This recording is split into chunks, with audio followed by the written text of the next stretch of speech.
والذین یمسکون بالکتاب واقاموا الصلاة انا لا نضیع اجر المصلحین، اور جو لوگ کتاب کو مضبوطی سے تھامتے ہیں اور نماز قائم کرتے ہیں تو ہم ایسے اصلاح کرنے والوں کا اجر ضائع نہیں کرتے۔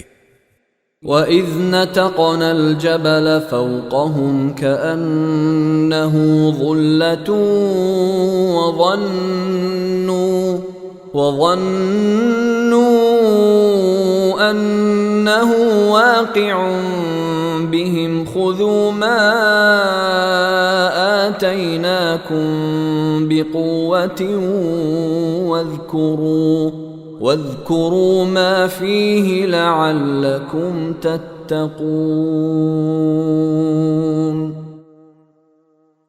اور یاد کرو جب ہم نے پہاڑ کو ان کے اوپر اس طرح اٹھا دیا تھا جیسے وہ کوئی سائبان ہو، اور انہیں یہ گمان ہو گیا تھا کہ وہ ان کے اوپر گرنے ہی والا ہے۔ اس وقت ہم نے حکم دیا تھا کہ ہم نے تمہیں جو کتاب دی ہے اسے مضبوطی سے تھامو اور اس کی باتوں کو یاد کرو تاکہ تم تقوی اختیار کر سکو۔